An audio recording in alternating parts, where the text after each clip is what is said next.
নমস্কার বন্ধুরা, পারমিতার হেসেলের আরও একটা নতুন ভিডিওতে আপনাদের সবাইকে স্বাগত জানাই। পুজো তো আর বেশি দিন নেই। আপনাদের প্রস্তুতি কত দূর? সব কমপ্লিট তো? আমার কিন্তু এখনও কমপ্লিট হয়নি। ওই যে টুকটাক বাকি থেকেই যায়। আজকে সেই বাকিটুকুই কমপ্লিট করে নেব। তাই চলে এসেছি, ঝটপট একটা কিছু রান্না করব। হাতে বেশি সময় নেই, রান্নাটা করেই বেরিয়ে পড়ব মার্কেটে।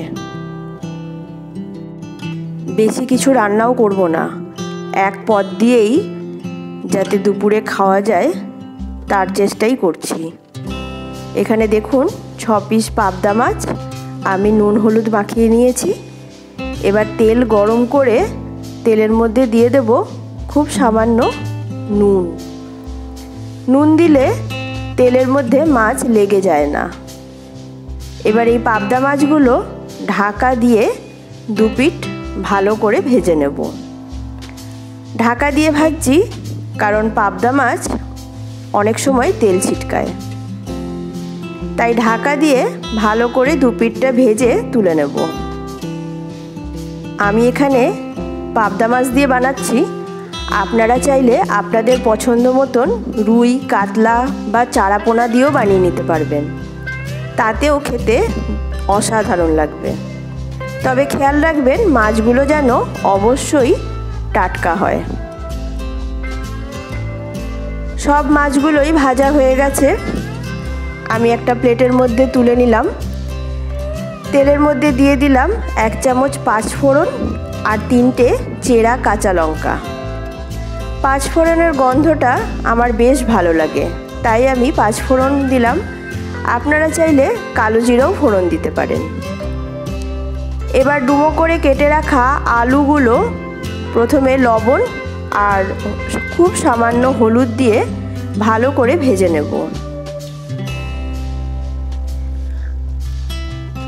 আলু যাতে ভাজার সাথে সাথে সেদ্ধও হয়ে যায়, তাই আমি ঢাকা দিয়ে আলুগুলো ভেজে নিচ্ছি। দেখুন আলুগুলো লাল করে ভাজা হয়ে গেছে। এবার এর মধ্যে দিয়ে দেব কেটে রাখা ঝিঙে আর পটল। সবজিগুলো আলু আর ফোড়নের সাথে ভালো করে মিশিয়ে নেব। সবজিগুলো বেশ নরম হয়ে গেছে। এবার এর মধ্যে দিয়ে দিলাম একটা টমেটো আর আদা আর কাঁচা লঙ্কা আমি থেতো করে রেখেছিলাম। সেই থেতো করা আদা আর কাঁচা লঙ্কা দিয়ে আবারও খুব ভালো করে কষিয়ে নেব যতক্ষণ না টমেটো নরম হয়ে যাচ্ছে। দেখুন সবজির থেকে প্রচুর পরিমাণে জল বেরিয়েছে আর সবজিগুলো বেশ নরম হয়ে গেছে। এবার ঝটপট এর মধ্যে কিছু গুঁড়ো মশলা অ্যাড করে দেব। হলুদ গুঁড়ো, জিরে গুঁড়ো আর রঙের জন্য দেব খুব সামান্য কাশ্মীরি লঙ্কার গুঁড়ো।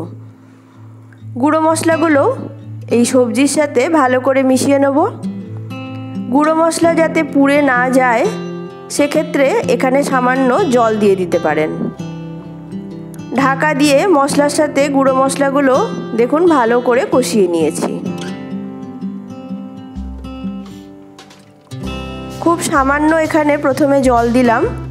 এবার ঢাকা দিয়ে 2 থেকে 3 মিনিট রান্না করে নেব যাতে আলু আর সবজি ভালো করে সেদ্ধ হয়ে যায়। আমার কাছে যা সবজি ছিল আমি তাই দিয়েছি।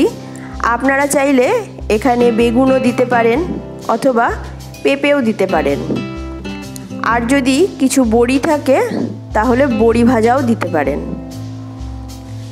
আমি যেহেতু আর অন্য কোনো পদ করব না, তাই মাছের মধ্যেই সব সবজিগুলো দিয়ে দিলাম। সবজিও খাওয়া হবে আর মাছের ঝোলও খাওয়া হবে আর আমার সময়ও বাঁচবে। দেখুন আলু, ঝিঙে আর পটল ভালো করে সেদ্ধ হয়ে গেছে। এবার যতটা ঝোলের পরিমাণ রাখতে চাই ঠিক ততটা আমি জল দিয়ে দিলাম। এখানে কিন্তু আমি কোনো গরম জল অ্যাড করছি না, নর্মাল জলই অ্যাড করলাম। ঝোলটা ভালো মতন ফুটে গেলে এর মধ্যে ভেজে রাখা মাছগুলো দিয়ে দিলাম। মাছগুলো ভালো করে ঝোলের মধ্যে দেখুন মিশিয়ে দিচ্ছি যাতে মাছের মধ্যেও ঝোলগুলো ভালো মতন ঢুকে যায়।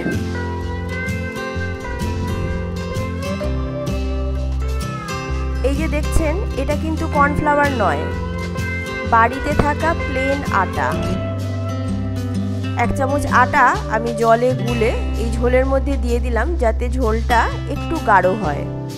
আর নামানোর সময় দিয়ে দেব ধনেপাতা। গ্যাসের ফ্লেমটা অফ করে রেখে স্ট্যান্ডিং টাইমে রেখে দেবো 5 মিনিট। আর গরম গরম পরিবেশন করে নেব গরম ভাতের সাথে। কি যে অসাধারণ লাগে এই মাছের ঝোলটা খেতে, আপনাদের কি বলবো। আর অন্য কোনো পদের প্রয়োজন হবে না, মাছও খাওয়া হবে, তার সাথে সবজিও খাওয়া হবে।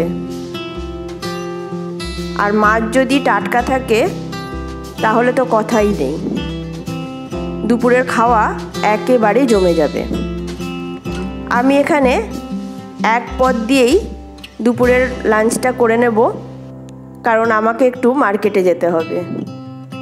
আমার আজকের এই 1 পদের রেসিপি আপনাদের যদি ভালো লেগে থাকে, ভিডিওটিতে লাইক, কমেন্ট ও শেয়ার করে দেবেন। আমার চ্যানেলে নিত্য নতুন রেসিপি দেখার জন্য চ্যানেলটি সাবস্ক্রাইব করে পাশে থাকা বেল আইকনটা প্রেস করে দেবেন। তাহলে আমি যখনই নতুন কোনো ভিডিও আপলোড করব, সবার আগে নোটিফিকেশন আপনাদের কাছে চলে যাবে। তাহলে আজকের মতন আমি আসি। আপনারা সবাই ভালো থাকবেন, সুস্থ থাকবেন। দেখা হবে আবার নতুন কোনো রেসিপি নিয়ে আমার পরের ভিডিওতে। আজকের এই রেসিপি আপনারা বাড়ির ছোট থেকে বড় সকলকে এই একই রেসিপি খাওয়াতে পারবেন। ছোটদের ক্ষেত্রে বলে রাখি, কাঁচা লঙ্কাটা স্কিপ করে দেবেন, ব্যাস তাহলেই হয়ে যাবে।